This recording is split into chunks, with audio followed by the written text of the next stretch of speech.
Mi novela favorita. Les habla Mario Vargas Llosa. Iniciamos esta interesante serie entregándoles la novela más importante jamás escrita en español y una de mis novelas favoritas, Don Quijote de la Mancha. A veces, un autor o un libro se convierten en el símbolo de una lengua y de una cultura. Lo que son Dante y la Divina Comedia para el italiano y los dramas de Shakespeare para el inglés, lo es Don Quijote de la Mancha para la lengua española. Escrito a fines del siglo XVI por Miguel de Cervantes Saavedra, el ingenioso hidalgo Don Quijote de la Mancha, cuyo primer tomo se publicó en 1605 y el segundo 10 años después, se convertiría en el libro emblemático de la lengua española, una novela que rompería todas las fronteras e iría conquistando el mundo. Narra las aventuras de un hidalgo de la Mancha, a quien los libros de caballerías enloquecen e inducen a salir a los campos de Castilla a resucitar las hazañas de los caballeros andantes, en una época en la que estos habían ya desaparecido en Europa. En un primer momento, los lectores leyeron El Quijote como la novela cómica de un personaje estrafalario, que confundía los molinos de viento con gigantes y veía princesas en desastradas campesinas. A su lado, el buen Sancho Panza, aldeano transformado en escudero medieval por la fantasía del Quijote, trataba inútilmente de imponer su sentido común ante la imaginación encabritada de su amo. Con el tiempo, sin embargo, se vería en el Quijote una parábola del hombre idealista y rebelde, que se subleva contra las limitaciones de la vida cotidiana y trata de elevar su entorno a la altura de sus sueños. El Quijote pasó a ser visto como un adelantado de la historia, un descubridor de mundos, un transformador de la realidad, uno de esos seres gracias a cuya intuición y valentía la humanidad ha progresado desde la caverna primitiva hasta las grandes revoluciones científicas y los viajes espaciales. En cambio, Sancho Panza pasaría a representar el ser conformista, alguien que, si fuera por él, la humanidad permanecería todavía prisionera de la rutina de la vida animal. El Quijote es una novela deslumbrante, que entretiene y emociona, un paseo por los pueblos calcinados por el sol y los caminos peligrosos de la España del siglo de oro. Yo intenté leer El Quijote cuando estaba en el colegio. Fracasé en mi empeño porque su lenguaje contenía expresiones de difícil comprensión para un niño de pantalón corto. Años después lo intenté de nuevo, estimulado por La Ruta de Don Quijote, un librito de Azorín. Esta vez se produjo el milagro y aquella lectura fue una de las experiencias más memorables que he tenido. Desde entonces he leído El Quijote 3 o 4 veces y siempre como si fuera la primera lectura, por la frescura de sus páginas y la viva actualidad de esta novela que acaba de cumplir ya 4 siglos.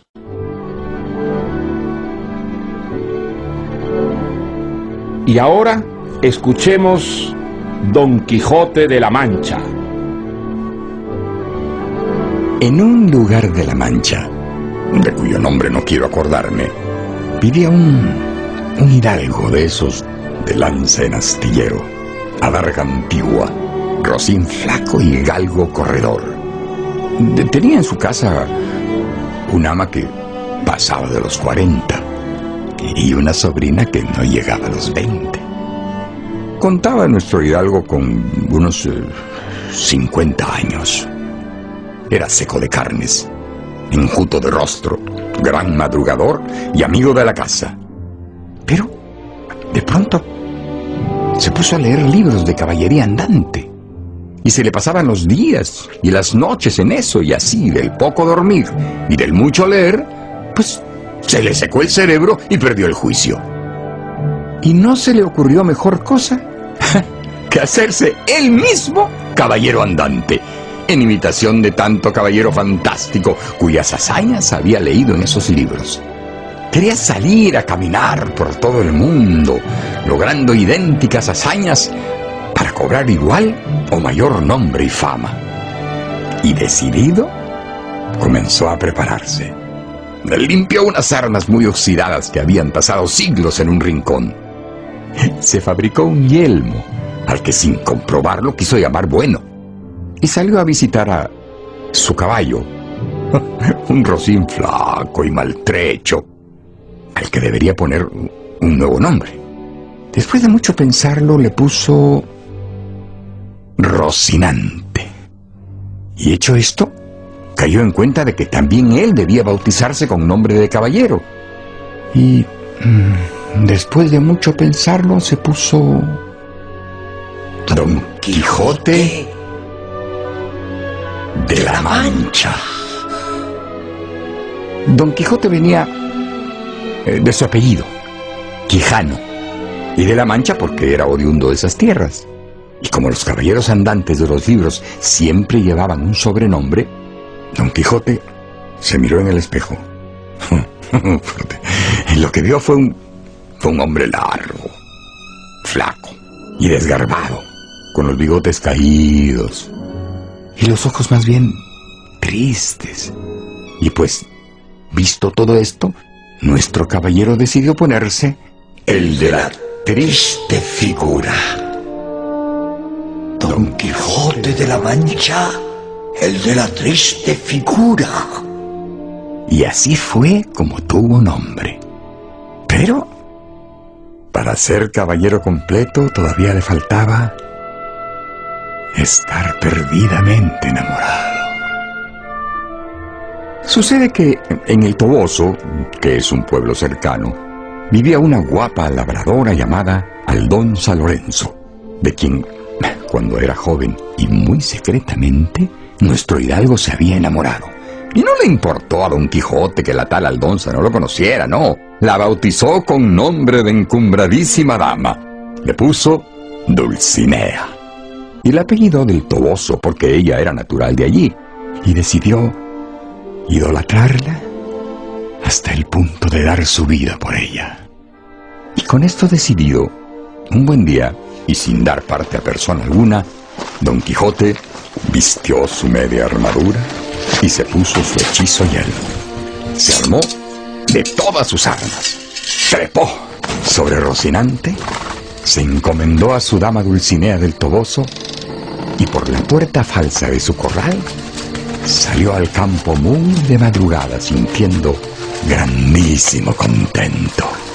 Dichosa edad, Rocinante. Dichosa edad y siglo dichoso cuando salgan a la luz y sean apreciadas las famosas hazañas mías. Don Quijote caminó casi todo un día por las llanuras de la Mancha, sin encontrar ningún mal que prevenir, ningún fascineroso que castigar y ninguna dama que salvar de algún mal trance. Y cuando ya se hacía de noche, cayó en cuenta de un gravísimo impedimento. Sus armas no habían sido bendecidas y lo que era peor, él mismo no había sido armado caballero. En esa angustia estaba nuestro hidalgo cuando divisó una simple y vulgar posada de esas que hay en todos los caminos de España. Don Quijote quiso verla como un gran castillo, con sus 4 torres, su puente levadizo, su foso y hasta su noble castellano dentro. Llegó entonces a la puerta de la posada y el posadero, al ver su extraña figura, salió a su encuentro. Don Quijote lo tomó por señor del castillo y desmontó y se puso de rodillas delante del sorprendidísimo posadero, diciendo: No me pondré de pie hasta que vuestra merced no me haya concedido la gracia de armarme caballero. Por suerte, el asombrado posadero sabía algo de caballeros andantes y se pudo dar cuenta de qué pie cojeaba nuestro hidalgo. Y para prevenir males mayores, accedió a armarlo caballero a la madrugada siguiente, ya que Don Quijote debía pasar la noche rezando junto a sus armas. Y efectivamente, despuntando el día y junto a la pila del patio de la posada, el posadero mandó a Don Quijote arrodillarse. tomó una vieja espada que tenía por ahí. Credo in Deum patrimonio. Y haciendo como que leía en latín de un libro grande que usaba para echar las cuentas.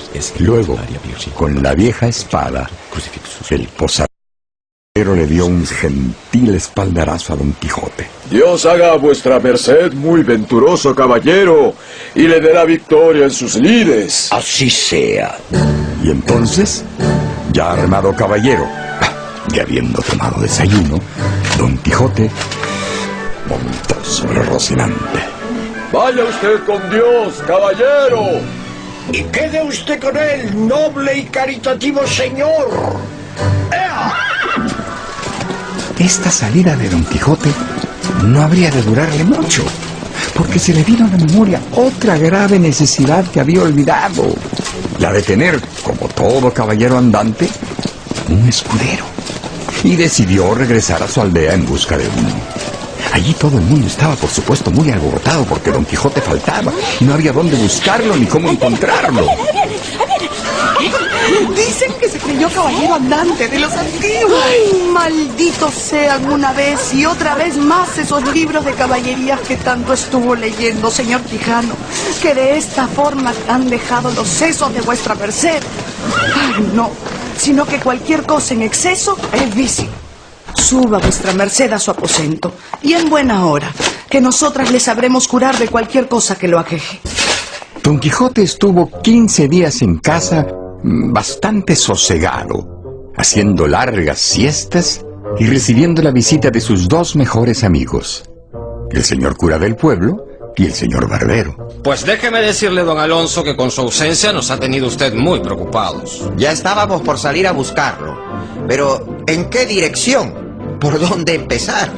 Aunque, mientras descansaba Don Quijote, iba pensando que era muy injusto dejar a los ofendidos y menesterosos de este mundo sin la ayuda de su valiente brazo. Fue por eso a visitar a un labrador vecino suyo, hombre de bien, pero de muy poca sal en la mollera. Y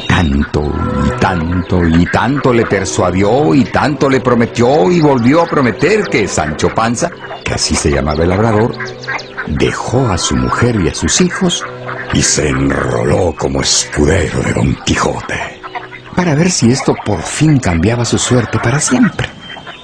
¿Qué dijo que me daría usted, señor, si lo acompaño? Pues lo que se acostumbra a otorgar a los escuderos es una ínsula. ¿Y eso qué es? ¿Una isla? Es un territorio pequeño, pero en algunos casos reciben un condado, un ducado o hasta un reino. ¿Y usted haría tal cosa conmigo? Por supuesto, pero debemos partir sin decirle nada a nadie. ¿Me has entendido? Y una medianoche, sin despedirse y en silencio, como si fueran ladrones, se salieron los dos al campo sin que nadie los viese y con Sancho cabalgando sobre su asno. No recuerdo, Sancho, que ningún escudero haya jamás montado un asno. Mire vuestra merced solo a lo que le corresponde, señor caballero andante, y no a lo que a mí respecta. Y no se le olvide tampoco las tierras que me tiene prometidas, que yo las sabré gobernar, por grandes que sean. Así será, Sancho, así será. Y caminando, llegaron a un alto, sobre una gran llanura, desde donde se divisaban algunos enormes molinos de viento. ¿Ves allí, amigo Sancho Panza, donde se descubren 30 o pocos más desaforados gigantes? ¿Dónde? ¿Gigantes? ¿Dónde? Son aquellos que allí ves, Sancho. Esos de los brazos largos de casi 2 leguas. Señor... Con esos gigantes pienso entrar en batalla para quitarles a todos las vidas y con sus despojos comenzaremos a enriquecer. Señor, permítame que lo corrija. Aquellos no son gigantes, sino molinos de viento. No, Sancho, desengáñate. Señor... Son muy fieros y reales gigantes. Molinos de Y si viento. tienes miedo, pues ponte a un lado, porque yo voy a entrar con ellos en desigual batalla ahora mismo. Son molinos, señor. Son molinos, no son gigantes. Encajando la lanza en el ristre, Don Quijote arremetió contra el primer molino que tenía delante. ¿Así que movéis vuestros brazos para atacarme? Pues señora Dulcinea, protegedme y socorredme en este trance. Rocinante